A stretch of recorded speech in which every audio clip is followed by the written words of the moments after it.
प्यारे विद्यार्थियों, आज जिस टॉपिक पर हम बात करने जा रहे हैं वह टॉपिक काफ़ी महत्वपूर्ण है।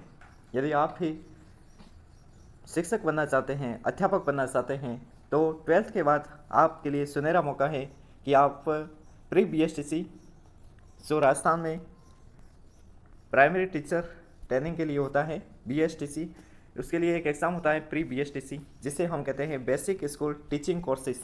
यह एग्ज़ाम प्रारंभिक शिक्षा विभाग द्वारा कंडक्ट करवाया जाता है, जिसमें आप इस एग्ज़ाम को क्रैक कर सकते हैं प्रथम प्रयास में, क्योंकि कोई भी एग्ज़ाम मनुष्य के साहस से बड़ा नहीं होता। जब तक आप शुरुआत नहीं करते तब तक काफ़ी मुश्किल लगता है, लेकिन जब शुरुआत कर लेते हैं तो ये काफ़ी आसान होता है। शुरुआत में हर सफलता का पहला कदम काफ़ी कठिन होता है, लेकिन आप यदि निरंतर प्रयास करेंगे तो आप निश्चित रूप से इसमें सफल होंगे।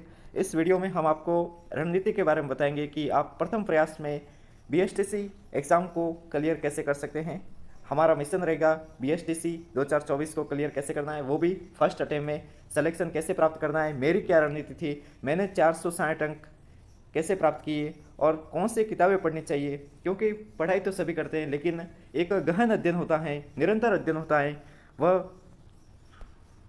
को पता नहीं होता है कि किताब को अच्छी तरह से कैसे पढ़ना है, उसमें किस तरह टॉपिक वाइज हमें स्टडी करनी है, उनकी क्वेश्चन प्रैक्टिस करनी है। इन सब बातों के बारे में हम बात करेंगे, वो भी सेलेक्टेड कैंडिडेट के साथ, सेलेक्टेड कैंडिडेट राहुल सर के साथ इसकी बात करेंगे। पहले ये हम जानते हैं कि प्री BSTC का एग्ज़ाम पैटर्न क्या होता है, क्योंकि किसी भी एग्ज़ाम की तैयारी करने के लिए सबसे महत्वपूर्ण होता है उस एग्ज़ाम का पैटर्न। जिस एग्ज़ाम की हम तैयारी कर रहे हैं उसका पैटर्न किस तरह होता है। तो आज पैटर्न के बारे में थोड़ी चर्चा कर लेते हैं कि इसमें 200 क्वेश्चन आते हैं, जिसमें प्रत्येक क्वेश्चन होता है वह 3 अंक का होता है। इसमें क्वेश्चन पेपर को 4 भागों में डिवाइड किया है। समझते हैं कैसे। इसमें प्रथम भाग में मानसिक योग्यता आती है, जिसे हम रीजनिंग भी कहते हैं। वो 50 अंक की आती है, 50 क्वेश्चन होते हैं और प्रत्येक क्वेश्चन 3 अंक का है। तो कितने नंबर के हो जाएंगे, 150 अंक के। उसी प्रकार GK आता है, जिसे राजस्थान सामान्य ज्ञान या जनरल अवेयरनेस कहते हैं। वो भी कितने अंक आता है, 150 अंक आता है और 50 क्वेश्चन आते हैं, ये भी 3 अंक का प्रत्येक क्वेश्चन। उसके बाद तीसरा पार्ट आता है, वह होता है शिक्षण अभिरुचि, जिसे हम टीचिंग एप्टीट्यूड कहते हैं। इसके भी 50 क्वेश्चन आते हैं, जो कितने अंक के हो जाएंगे, 150 अंक के होते हैं। और इसमें टीचिंग एप्टीट्यूड इसलिए ज़रूरी होता है क्योंकि एक शिक्षक जब पढ़ाने के लिए जाता है विद्यालयों में, तो उसके सामने अनेक समस्या आती हैं। सबसे बड़ी समस्या आती है कि अध्यापन की शुरुआत कैसे करें, कैसे बच्चों को पुनर्बलन देना है, कैसे प्रस्तावना तैयार करनी है कुछ किसी भी टॉपिक की। उसी प्रकार ये काफ़ी महत्वपूर्ण होता है। इसमें हमें कौशल भी सिखाए जाते हैं, जैसे कौशल 4 होते हैं, LSRW, लिसनिंग, स्पीकिंग, रीडिंग और राइटिंग। क्योंकि यह सबसे महत्वपूर्ण है, क्योंकि जब तक हम सुनेंगे नहीं तब तक बोलेंगे नहीं, जब तक बोलेंगे नहीं तब तक पढ़ेंगे नहीं, और जब तक पढ़ेंगे नहीं तब तक लिखेंगे नहीं। यह महत्वपूर्ण है काफ़ी। आप ही सब विद्यालयों में जाएंगे, बच्चों को पढ़ाएंगे, तो आपके सामने भी अनेक समस्या आएगी, लेकिन आप जब शिक्षण अभिरुचि टीचिंग एप्टीट्यूड को पढ़ लेंगे तो काफ़ी अच्छा अनुभव होगा आपको। और हमारी शिक्षा पद्धति भी कहती है कि जो भी पाठ्यक्रम बनवाया जाए वो छात्र केंद्रित होना चाहिए। मतलब इसमें 3 चर होते हैं, समझते हैं कैसे। शिक्षक होता है, छात्र होता है और पाठ्य पुस्तक होता है। तो इसमें छात्र तो होता है वह आश्रित चर होता है, शिक्षक स्वतंत्र होता है और पाठ्य सामग्री होती है वह मध्यस्थ चर होता है। ये हम समझेंगे, सभी टॉपिक का गहन अध्ययन करेंगे। आप हमारे साथ जुड़े रहे। और इसमें चौथा भाग आता है, जिसमें लैंग्वेज होती है। फर्स्ट लैंग्वेज के रूप में आप इंग्लिश ले सकते हैं, जो अनिवार्य होती है, और सेकंड लैंग्वेज के रूप में आप संस्कृत या हिंदी में से एक लैंग्वेज को सेलेक्ट कर सकते हैं। संस्कृत वही ले सकते हैं जिनमें ट्वेल्थ में संस्कृत उपाध्यास या कोई भी संस्कृत विश्वविद्यालय से आपने यदि कोई माध्यमिक या सीनियर सेकेंडरी एग्ज़ाम पास किया है तो उस संस्कृत ले सकते हैं, और बाकी हिंदी। तो इसमें इंग्लिश के 20 क्वेश्चन आते हैं, जो कितने अंक हो जाएंगे, 60 अंक के, और हिंदी के 30 क्वेश्चन आते हैं, जो कितने अंक के, 90 अंक के हो जाएंगे। इसी तरह टोटल 200 क्वेश्चन होते हैं, जिसमें बहुविकल्पी मल्टीपल चॉइस होते हैं और सभी प्रश्न समान अंक के होते हैं एक, और इनमें नकारात्मक अंकन नहीं होता है। अब हम मैंने किस तरह रीजनिंग में अधिकतम अंक प्राप्त किए वो भी आपको बताऊंगा कि किस तरह मैंने प्रथम प्रयास में ही 50 में से 41 क्वेश्चन सही किए, सो कितने नंबर के हो जाएंगे, 123 अंक के। मेरी क्या रणनीति रही और मैंने किस तरह किताब को पढ़ा। किताब को केवल पढ़ना ही नहीं है, उसको समझना भी है, उसके कॉन्सेप्ट को भी समझना है हमें कि किस तरह सरल रूप में, हमेशा अध्ययन सरल से कठिन की तरफ होता है, और किस तरह आप रीजनिंग में जिससे मेंटल एबिलिटी उसमें अधिकतम अंक प्राप्त कर सकते हैं। इसके लिए मैंने किताब भी लाई थी, जिसका जो रामनिवास माथुरिया की आती है वो किताब लाई थी। काफ़ी अच्छी किताब है। इनमें से इनके सबसे अच्छी खास बात यह है कि जैसे कोई भी टॉपिक ले लो, जैसे डायरेक्शन, दिशा टॉपिक हमने ले लिया डायरेक्शन, तो पहले तो इन्होंने दिशा टॉपिक को समझा रखा है, जैसे यहाँ उत्तर दिशा, दक्षिण, ये पश्चिम और ये पूर्व। तो पहले तो दिशा ज्ञान दे रखा है, उसके बाद दिशा ज्ञान से संबंधित कॉन्सेप्ट दे रखे हैं, क्वेश्चन दे रखे हैं कि जैसे उत्तर और पूर्व के बीच में कौन सी दिशा, उत्तर पूर्व, उत्तर और पश्चिम, उत्तर पश्चिम दिशा, इस तरह ये दे रखा है। और ये भी काफ़ी महत्वपूर्ण होता है, क्योंकि दिशा ज्ञान शुरुआत में सब आते हैं तो काफ़ी कठिन लगता है, लेकिन आप सब 2-3 बार प्रयास कर लेंगे, अभ्यास कर लेंगे, तो ये काफ़ी आसान हो जाएगा टॉपिक आपके लिए। और उसके बाद सबसे खास बात रामनिवास माथुरिया बुक की ये है कि इसमें एक टॉपिक के आपको 80 से 90 क्वेश्चन मिल जाएंगे, जिससे आपकी एक तो एक्यूरेसी का पता चलेगा और आपने टॉपिक को कैसे सही ढंग से तैयार किया उसका भी आपको पता चल जाएगा। और इसमें देखो टॉपिक देख सकते हैं आप, जैसे रीजनिंग के लिए तार्किक योग्यता, एनालॉजी, दो वस्तुओं के बीच आंशिक समानता या भिन्नता के रूप में देख सकते हैं। फिर विभेदीकरण, जिसमें दो वस्तुओं के बीच में भेद निकाल सकते हैं। रिलेशनशिप, जो क्वेश्चन आते हैं ब्लड रिलेशनशिप, जिसे कह सकते हैं कि संबंध बताया जाता है जिसमें। और फिर विश्लेषण आता है, उसके बाद आता है तार्किक चिंतन। ये काफ़ी महत्वपूर्ण है, क्योंकि बीएसटीसी एग्ज़ाम में सफल होने के लिए सबसे महत्वपूर्ण है कि आपकी रीजनिंग अच्छी होनी चाहिए सबसे, क्योंकि रीजनिंग में आप अधिकतम से अधिकतम अंक प्राप्त कर सकते हैं। 50 क्वेश्चन भी आप सही कर सकते हैं यदि आप सही ढंग से मेहनत करें, सही ढंग से पढ़े। उसके बाद अगला टॉपिक है वो general awareness of Rajasthan, Rajasthan का सामान्य ज्ञान, जिसे हम कहते हैं, वो भी 50 क्वेश्चन 150 अंक कहते हैं। इसमें अलग अलग टॉपिक आते हैं। किस तरह मैंने भी जीके, राजस्थान का जीके काफ़ी विस्तृत है, काफ़ी व्यापक रूप में फैला हुआ है, लेकिन आपको सिलेक्शन के लिए एक सटीक रणनीति होनी चाहिए आपकी। कौन से सेलेक्टेड टॉपिक पढ़ने हैं, कौन से में कितने नंबर के क्वेश्चन, सबसे अधिक क्वेश्चन कौन से टॉपिक से पूछे जाते हैं, ये सब आपको पता होना चाहिए। जैसे आप प्रारूप दे सकते हैं, जैसे बीएसटीसी 2023 की बात करूँ मैं, तो उसमें कल्चर के लगभग 20 क्वेश्चन थे और जियोग्राफी के भी लगभग 20 से 25 के आसपास क्वेश्चन थे।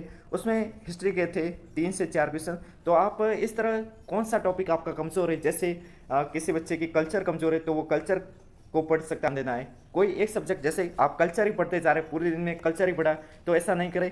आप जियोग्राफी को भी समान महत्व दें, हिस्ट्री को भी समान महत्व दें, क्योंकि सिलेक्शन किसी भी एक सब्जेक्ट की वजह से नहीं होता है और एक सब्जेक्ट वजह से रुकता भी नहीं है। लेकिन आप यदि समान रूप से मेहनत करेंगे तो आप निश्चित रूप से सफलता प्राप्त करेंगे इसमें।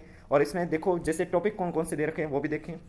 जैसे ऐतिहासिक पक्ष, इतिहास के बारे में जानकारी दे रखे। राजनीतिक पक्ष, जैसे हमारे राज्य में राज्य स्तर पर मुख्य सचिव होता है, संभाग स्तर पर संभागीय आयुक्त होता है, जिला स्तर पर डीएम होता है। इसी तरह प्रशासनिक इकाइयों की दृष्टि से राजस्थान काफ़ी महत्वपूर्ण राज्य है।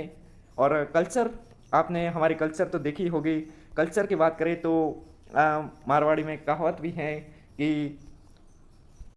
है कि धूड़ खानी तो धोबा भरेन खानी, मतलब धोरे पर बैठ कर खानी।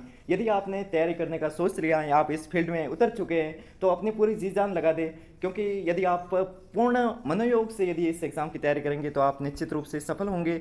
और मैं भगवान से यही कामना करूँगा कि आप ज़रूर सफल हो। उसके बाद आता है भौगोलिक पक्ष, जिसमें हम राजस्थान की स्थिति के बारे में बात करेंगे। राजस्थान जैसे भारत के कौन सी दिशा में है, जैसे उत्तर और पश्चिम दिशा में हो जाएगा। उसी प्रकार राजस्थान का वर्तमान स्वरूप के संदर्भ में भी बात करेंगे, जैसे 50 जिलों और 10 संभागों के हिसाब से बात करेंगे कि 50 जिले, जो अभी 19 नवगठित जिले और 3 नए संभाग बने, वो कौन सी समिति के आधार पर बने, जैसे रामलुभाई समिति के आधार पर। इस समय सरकार किसकी थी, गहलोत सरकार थी, और ये सब बातें करेंगे। उसके बाद आता है लोक जीवन। लोक जीवन काफ़ी महत्वपूर्ण है, क्योंकि कुछ लोग हुए जिन्होंने अपने गौ रक्षा के लिए, अपने लोगों की भावना के लिए, लोगों के सहयोग के लिए अपना जीवन का सर्वोच्च न्यौछावर कर दिया। उन जीवनों की प्रेरणा स्रोत हम ले सकते हैं और लोक देवता के रूप में पूछे जाने लगे। देवताओं में महत्वपूर्ण जैसे हम ले सकते हैं कि पाबू, हड़बू, रामदेव, मांगलियो में हाँ, 500 पीर बदार जो गोगा सी जहाँ, ये राजस्थान में काफ़ी प्रचलित कहावत है, आपने भी सुनी होगी। और क्वेश्चन भी आता है, जब मैं तैयारी करता था तब उस समय ईओ या आरओ का एग्ज़ाम था, उस समय भी आया था कि जठे जठे खिजड़ी उठे उठे गोगो, ये किस लोक देवता की ओर संकेत करता है, तो ये गोगा जी की तरफ संकेत करता है। काफ़ी महत्वपूर्ण क्वेश्चन आते हैं इनमें से, आप ये देख सकते हैं। लोक जीवन राजस्थान की संस्कृति के बारे में आपको इससे पता चलेगा, सामाजिक पक्ष के बारे में, पर्यटन पक्ष के बारे में, क्योंकि पर्यटन की दृष्टि से राजस्थान अपने आप में समृद्ध रहा, क्योंकि राजस्थान की विविधता काफ़ी महत्वपूर्ण है। राजस्थान में कई धोरे हैं तो कई पहाड़ हैं, कई पठार हैं, कई नदियां हैं। इस प्रकार राजस्थान में अनेक स्वरूप हैं, भौगोलिक दृष्टि से, सांस्कृतिक दृष्टि से और टूरिज्म की दृष्टि से। यहाँ से 2023 की बात करूँ मैं, तो हम सब एग्ज़ाम देने गए थे, तब पहला ही क्वेश्चन आया था कि राजस्थान में सर्वाधिक पर्यटन कौन से देश से आते हैं, तो उसका आंसर फ्रांस था। ये आपको सभी बताएंगे जो भी महत्वपूर्ण, लेकिन यदि हम किसी भी काम को कर लेंगे तो काफ़ी अच्छा सीखेंगे और हमेशा ऊर्जावान बने रहे। और हमेशा इस तरह से इस एग्ज़ाम को ले कि आप एक शिक्षक हो और आप शिक्षक भर्ती की तैयारी कर रहे हो, तो आप निश्चित रूप से सफल होंगे। और नेतृत्व का गुण दूसरा टॉपिक है, क्योंकि शिक्षक समाज में गरिमामय पद होता है और नेतृत्व क्षमता भी काफ़ी अच्छी होती है शिक्षकों की। के बारे में तो कहा भी जाता है कि गुरु गोविंद दो खड़े काके लागू पाए, बलिहारी गुरु आपने गोविंद दियो बताए।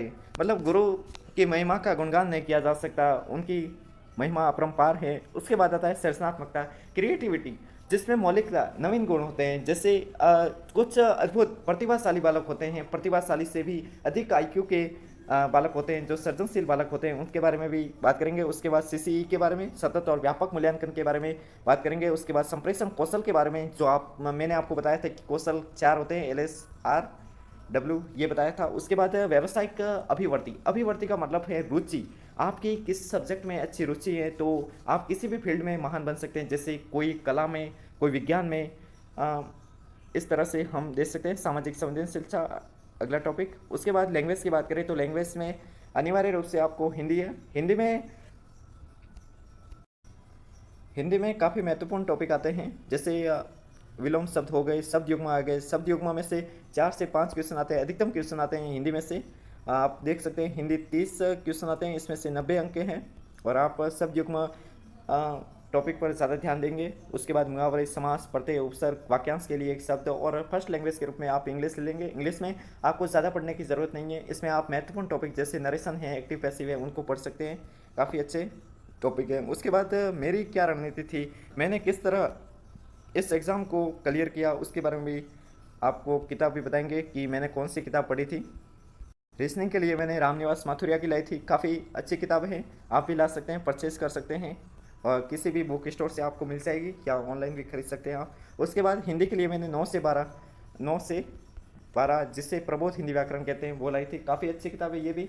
और मैं हमेशा एक बात कहता हूँ कि माँ सरस्वती अपना ऋण कभी नहीं रखती, जो मेहनत करेंगे वो ज़रूर कामयाब होंगे।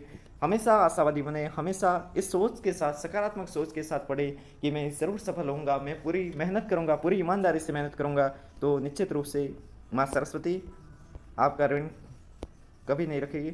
इसके बाद आप लक्ष्य के लिए, जीके के लिए गाइड भी ला सकते हैं, लक्ष्य की गाइड आप ला सकते हैं जो प्री BSTC के लिए आती है, काफ़ी अच्छी किताब है। उसके बाद या तो आप राय पब्लिकेशन भी ला सकते हैं, राय पब्लिकेशन भी काफ़ी अच्छी है, इनके लेखक नवरंग राय है, जो काफ़ी अच्छी किताब है, ये भी ला सकते हैं। इनमें नवगठित जिलों और संभागों पर आधारित प्रश्न उत्तर भी दे रखे हैं। कोई भी एग्ज़ाम की तैयारी में सबसे महत्वपूर्ण होता है PYQs, जिससे हम पिछले वर्षों के जो प्रश्न उत्तर होते हैं वो काफ़ी महत्वपूर्ण होते हैं। इसके लिए आप RBD की बुक आती है जो ला सकते हैं, सुभाष चारण की, जिसमें आपको 2008 से 2023 तक 15 वर्षों के क्वेश्चन दे रखे हैं। क्योंकि आप सब एग्ज़ाम पैटर्न को देखेंगे, आप पुराने पेपर को सॉल्व करेंगे तो आपको ये पता लगेगा कि किस तरह से कठिनाइयाँ इस तरह आती हैं। क्वेश्चन का कठिनाई के बाद हिंदी की बात हो गई थी। उसके बाद कला संस्कृति के लिए आप कक्षा 10वीं की किताब है माध्यमिक शिक्षा बोर्ड की, वो ला सकते हैं। और सबसे महत्वपूर्ण होता है किसी भी एग्ज़ाम में वस्तुनिष्ठ प्रश्नों की आप अभ्यास कैसे करें, तो अभ्यास के लिए आप उज्ज्वल की किताब आती है जो सीखवाल पब्लिकेशन की है, उसमें आपको अधिकतम 11,111 क्वेश्चन मिल जाएंगे, जो काफ़ी महत्वपूर्ण है क्योंकि आपका प्रश्न पत्र वस्तुनिष्ठ प्रकार का है और आपको इसी को ध्यान में रखते हुए प्रैक्टिस भी करनी है, अभ्यास भी करना है। कि कहा भी जाता है कि आदमी को चाहिए कि वह परिस्थितियों से चूंसे लड़े और एक स्वप्न के टूट जाए तो उसके दूसरा गढ़े। यही यदि आप सफल होना चाहते हैं तो निरंतर मेहनत करें।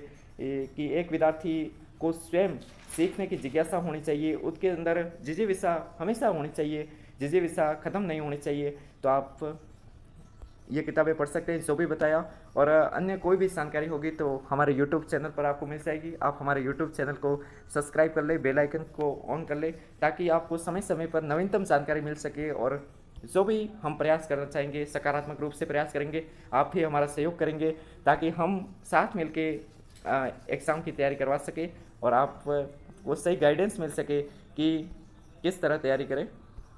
का कोई विकल्प नहीं होता है, क्योंकि मेहनत से जो विद्यार्थी निकले हुए होते हैं उनके अंदर अलग से एक चमक होती है। उनकी बातों से, उनके तरीके से, उनके कॉन्फिडेंस से, उनके खुद पर विश्वास होता है, वह उसकी गहराइयाँ अलग ही लेवल की होती हैं। यदि आप मेहनत करेंगे तो निश्चित रूप से इस एग्ज़ाम में सफल हो सकते हैं और आप एक शिक्षक के रूप में, अध्यापक के रूप में विद्यालय में जा सकते हैं। धन्यवाद।